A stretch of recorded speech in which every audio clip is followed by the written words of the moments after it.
Anda kembali di Breaking News TV One pemirsa, kembali akan kami lanjutkan perbincangan kami dengan ahli hukum pidana Mas Heri Firmansyah dan juga Elsa Syarif, kuasa hukum Ibtu Rudiana. Namun pertama kami mau menuju ke Mas Heri dulu. Mas, ini ada yang menarik yang ingin saya pertanyakan mengenai langkah dari tim kuasa hukum Saka Tatal. Kalau kita lihat kan mungkin sebenarnya tujuan utamanya ingin membuktikan bahwa Saka Tatal tidak terlibat ya dalam kasus pembunuhan Vina dan Eki. Tapi kalau dari novum-novum yang dihadirkan, kuasa hukum ini berkeyakinan bahwa tidak ada pembunuhan. Jadi mungkin agak sedikit bergeserkah atau seperti apa pandangan Anda? Menurut saya bukan hanya sedikit ya, tapi sudah terlalu jauh bergesernya. Karena berarti kalau kita telaah lebih jauh, ini kan ada kepentingan hukum dari terpidana yang lain.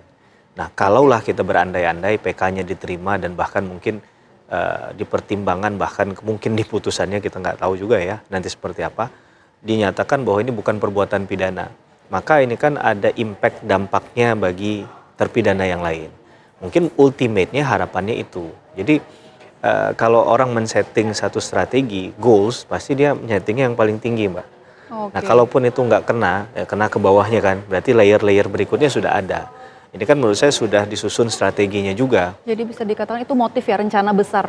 Iya, kalau kita mau menguak itu dan saya yakin dan percaya satu tindakan itu diambil bukan tanpa alasan. Pasti ada alasan tertentu yang mungkin bisa dikenal atau diketahui di awal, bisa di tengah, bisa di akhir dari perbuatan itu baru kita ketahui. Tapi kalau menurut saya tujuan dari akhirnya adalah tadi mengupayakan agar ini bisa satu gerbong nih dengan tindakan yang lain begitu kan. Langsung berdampak kepada ya, dampaknya bisa langsung ya? Benar, Mbak. Walaupun Mbak juga nanti secara mekanismenya tetap harus mengajukan juga ya. Ya, menurut saya yang kita perdebatkan kan adalah kalaulah ini kemudian dinyatakan sebagai kecelakaan nanti, ternyata berarti kan nggak ada perbuatan pidana, nggak ada orang yang bertanggung jawab, maka itu bisa berdampak kepada yang lain. Otomatis bisa jadi novum baru juga ya. Tapi kalau ternyata tidak menyinggung hal itu, yang lain menurut saya masih dalam status quo.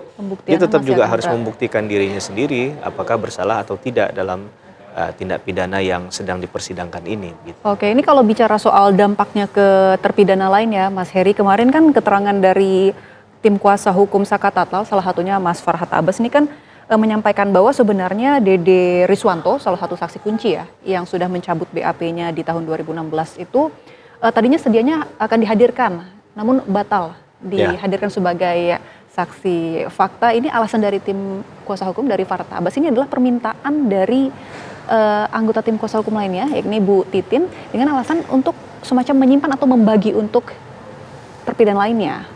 Nah, ini seperti apa? Ya, Anda melihat? Kan begini ya, ada menurut mereka keterangan kunci itu ada di Liga Akbar yang mencabut juga keterangannya di BAP sebelumnya. Begitu juga saudara Dede tadi kan.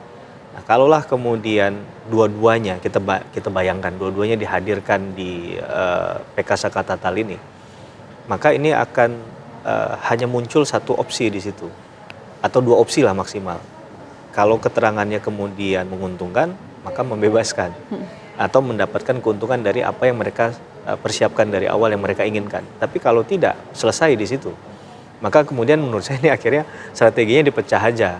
Kalaupun Liga Akbar akhirnya keterangannya tidak dipertimbangkan, masih ada satu opsi nih, kan begitu kan.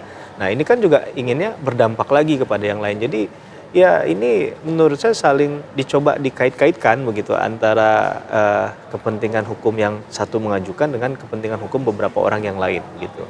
Logika saya sih saya sampaikan di situ gitu ya. Jadi memang ini dititipkan untuk satu, kalau ini nggak berhasil masih ada satu alat lagi untuk membuktikan gitu. Oke. Ini nampak nyambung ya ceritanya. Ini saya juga mau minta tanggapan dari Bu Elsa Syarif. Bu Elsa, kalau kita lihat kan ada 3 saksi kunci di sini. Dede Riswanto, kemudian juga Liga Akbar, dan satu lagi adalah klien Ibu ya, Ayep Rudiansyah. Ini 2 dari 3 saksi kunci ini mencabut keterangannya. Nah, lalu bagaimana dengan klien Anda? Ya jelas kami sudah memberikan meminta apa yang sebenarnya dia bilang, yang sebenarnya ya mereka berdua itu melihat adanya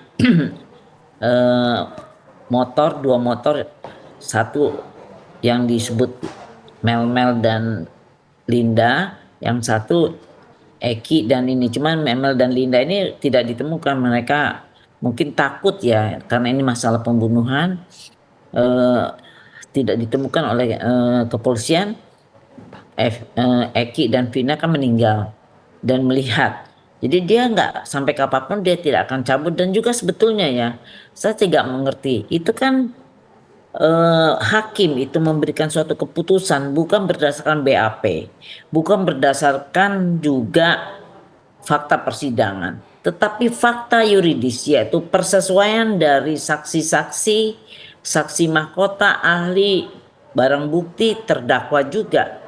Itu yang sudah dirangkaikan kemudian dijadikan analisa yuridis dan sudah menjadi putusan yang mempunyai kekuatan hukum tetap. Dan mereka memberikan kesaksiannya di bawah sumpah. Walaupun khusus untuk Dede dan Liga Akbar. Aep Aep. itu disumpahnya di penyidik. Waktu itu saya tanya kenapa sampai itu. Itu permintaan mereka berdua karena mereka ketakutan. Ketakutan menjadi saksi pertama yang melihat tadinya dia memberikan keterangan itu tidak tahu kalau ada terjadi mereka tuh meninggal. Dia pikir perkelahian anak-anak aja, tetapi ternyata ada korban meninggal dunia, ada pembunuhan di situ. Tapi kan dia kan harus memberi keterangan karena dia yang pertama memberi keterangan. Karena itu sekarang pun jadi dikejar-kejar terus untuk satu-satu dicabut. Mereka tuh lupa memberi keterangan di persidangan, nggak bisa mencabut demikian mudahnya. Harus pencabutan itu harus dibuktikan mempunyai kekuatan hukum yang sama, yaitu kekuatan hukum tetap. Kenapa dia mencabut dan apakah pencabutan itu benar? Masa persidangan itu pencabutannya di notaris? Notaris itu kan hanya mencatat doang, bukan menguji. Sedangkan keterangannya mereka di persidangan itu sudah diuji, yaitu dari fakta persidangan di bawah sumpah menjadi fakta yuridis, menjadi analisa yuridis, dan menjadi suatu keputusan.